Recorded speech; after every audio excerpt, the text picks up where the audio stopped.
بنشكر جمعية البركة الدولية لوقفتهم معانا الصلبة، والله جزاهم الله ألف خير، ما قصروا معانا وجاءت في وقتها. الله أكبر الله أكبر الله أكبر الله أكبر. ميرسي أول جزائر، مشكورين يا ناس الجزائر، أقسم بالله حكومة وشعبا. يا أخي أقسم بالله العظيم ما الذي بيننا وبينكم يا ناس الجزائر. الجزائر تفتح أبوابها لجميع السودانيين، للشعب السوداني وللحكومة السودانية. يا أخي أقسم بالله ما قصرتوا يا ناس الجزائر، والآن الجزائر تقول أبوابها مفتوحة لجميع السودانيين حكومة وشعبا. وألف ألف شكر لكم للمرة الثانية، وربنا يرزقكم من حيث لا تحتسبون، والله أكبر. السلام عليكم يا ناس، وألف تحية لكم. أنا حابة أرسل رسالة خاصة، رسالة شكر، رسالة حب لأخواني في الجزائر، بلد العراقة، بلد الحضارة، بلد المليون شهيد. شكرا، كل الحب للجزائر وأهل الجزائر.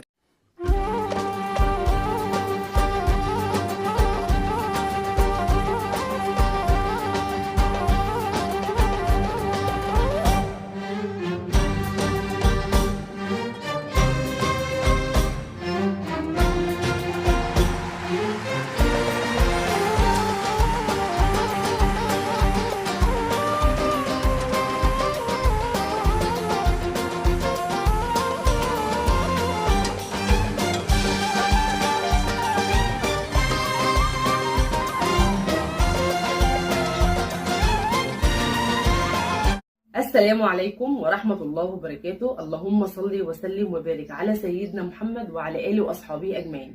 يا رب دايما تكونوا بخير وبصحة وأحسن حال. أهلا وسهلا بحضراتكم جميعا بفيديو جديد.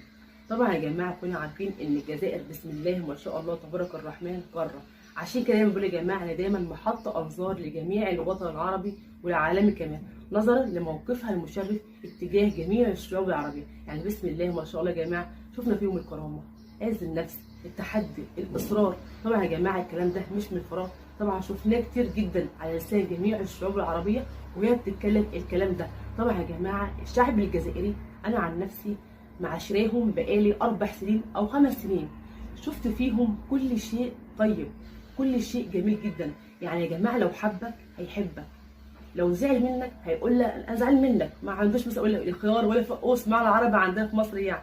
فيا جماعه الشعب الجزائري لما تكون انت في محنه ثق تماما اللي هو هيقف جنبك سواء في الداخل او في الخارج، وده اللي هنشوفه في فيديو النهارده. اتفضلوا معايا نشاهد مع بعض، وباذن الله هنرجع مع بعض نهايه الفيديو. يلا بينا. بنشكر جمعية البركة الدولية لوقفتهم معانا الصلبة، والله جزاهم الله ألف خير، ما قصروا معانا وجاءت في وقتها. بسم الله وصلى الله وسلم على رسول الله وعلى آله وصحبه. وبعد، في هذا اليوم المبارك نبتدر بعون الله تبارك وتعالى توزيع مشروع السلال الغذائية التي تقوم بتبرع كريم من جمعية البركة الدولية. نسأل الله تبارك وتعالى أن يتقبل من إخواننا في جمعية البركة. من أجلك عشنا يا وطني، نفدي بالروح أراضينا، قد كنا أمس عمالقة في الحرب نذل أعادينا، وإن اليوم عمالقة في السلم حماة مبادينا. من أجلك من أجلك يا وطني، أبطالا كنا لا نرضى غير الأمجاد تحيينا، نزهو بالماضي في ثقة. يعني في العربية زي الجزائر ما في. الجزائر منه قفله بدون مجامله، يعني انا ما دار اجامل ولا بعرف بجامل، دي حقيقه ثابته في الارض. حتى السودانيين يقول لك الجزائريين في الكوره نحن واقفين مع الجزائريين في كل شيء. الجزائري ربنا يغطي الجزائر ويحفظ الجزائر، والجزائر ضد اسرائيل. يا اخي الجزائر ما دار اتكلم، الجزائر ما دار. الاخ سوداني والله نحن نحب الجزائريين بكل المفاهيم، اهل الشيمه واهل الكرم واهل العز. الجزائر دوله ما سهله والله، نحن نشكرها ونشكر كل الجزائريين واشرناهم كثير. حتى انا هنا عشرت الجزائريين، يعني بحب انه لو وصفك الجزائري يوصفك اهل الشيمه وكرم وما فيكم كلام. ربنا ان شاء الله يوفقكم بنفس المنهج انتم ماشي به. ربنا ان شاء الله يديكم الصحه والعافيه. اخوكم في الله ابو هريره. الله انا الشخصيه اللي تعرف على الجزائر اللي بقى الناس كل السودانيين يقول لك الجزائر ناس طيبين، يعني في الامه العربيه زي الجزائر ما في. الجزائر منه قفله، شخصيات البارزه نحب انه حوارب ومديم في الخرطوم، عندنا شعر مكتوب فوق حوارب ومديم في العاصمه الخرطوم. ونشكر كل الجزائريين وربنا يديكم الصحه والعافيه. وين تحط الجزائري في الدول العربيه كامل؟ في اي مرتبه الجزائر؟ والله انا عاشرتهم في الكويت، عاشرت الجزائريين في الكويت، جزائري وتونسي. الجزائريين دول بدون مجامله، يعني انا ما دار اجامل ولا بعرف بجامل، دي حقيقه ثابته في الارض. السلام عليكم يا ناس وألف تحية لكم. أنا حابة أرسل رسالة خاصة، رسالة شكر، رسالة حب لأخواني في الجزائر، بلد العراقة، بلد الحضارة، بلد المليون شهيد. شكرا، كل الحب للجزائر وأهل الجزائر. من أجلك عشنا يا وطني، نفدي بالروح أراضينا. قد كنا أمس عمالقة، في الحرب نذل أعادينا. وإن اليوم عمالقة، في السلم حماة مبادينا. من أجلك يا وطني، أبطالا كنا لا نرضى، غير الأمجاد تحيينا. نزهو بالماضي في ثقة. الشعبين الجزائري والسوداني الضاربة في التاريخ والمبنية على أواصر تعاون الوثيق والصداقة والاحترام المتبادلين.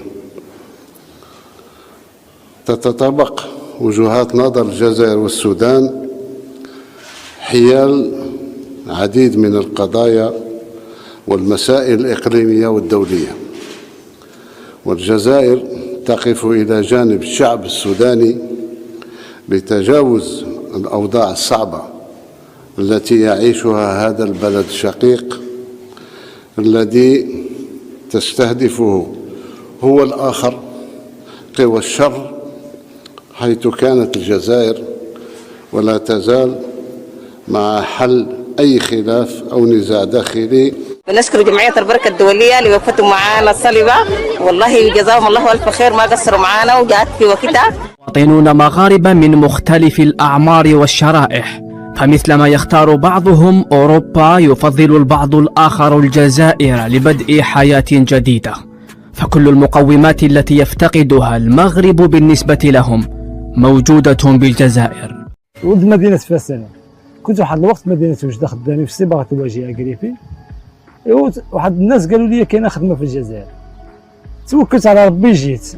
المهم تلاقيت بواحد الناس ما تعاملوش معايا مزيان، المهم 3 شهور خدمت مع دراري مغاربه يخدموا صاي، وليت بغيت نرجع بحالي. رجعت كي رجعت يعني كنت خديت فكره بلا عجبني الجو هنا، عرفت بلا كاينه خدمه مزيانه. واحد الناس واحد اخرين قالوا لي تولي ترجع تخدم، قلت لهم مرحبا. هذه في 2007 تبارك الله، راك عارف الجو مع كل شيء، الناس زوينين ظريفين، ما كتحسش بهذيك الغربه. الغربه في الجزائر بالنسبه للمغربيين ماشي غربه، ما كاينش غربه، كيبقاو غير الوالدين كيتوحشهم الانسان. هذا الشيء اللي كاين، الحمد لله عايشين بخير، ما كاينش كاع مشكل. ما يجده المواطنون المغاربة القاصدين الجزائر بغرض الاسترزاق من حسن معاملة وكرم ضيافة ليس وليد الحاضر، بل تقليد لا يحيدون عنها. الطيبة والكرم اللتان يتحلى بهما الشعب الجزائري لا تنسيانه مبادئه، وهو ما يعيه الصغير ويؤكد عليه الكبير. والله كنستغرب اخويا زعما، نقول لك الصراحه، كنتخلع، كنقول انا هادو ما يمكنش تكون عايش الواقع، فهمتيني؟ هذاك الشيء الواقع ما نديش عليه. كتشوف في الناس هذوك اخويا راه كيحرضوا على الفتنه، كيبغيو المهم يديروا عداوه باي طريقه، ولكن في الواقع اي واحد مغربي يجي للجزائر غيبدل الفكره. كنبقاو خوت، ما كاينش هذاك الشيء، كون لك على يقين هذاك الشيء هذاك اللي كيهضروا عليه راه ما كاينش في الواقع. ما عمر جزائري تعدى عليك، ما عمر يظلمك، ما عمر يحقرك، بالخصوص انك مغربي. لا يحظى محمد نظير عمله بالأجر المتفق عليه مع رب عمله فقط، بل تفتح له الأسر الجزائرية بيوتها، ولا يعامل كأجنبي دفعته الظروف إلى البحث عن عمل، بل إنه يعامل كجزائري. ملامح ما شهدناه مع محمد وطريقة التعامل التي يلقاها من طرف صاحب البيت الذي يعمل به تكشف ذلك.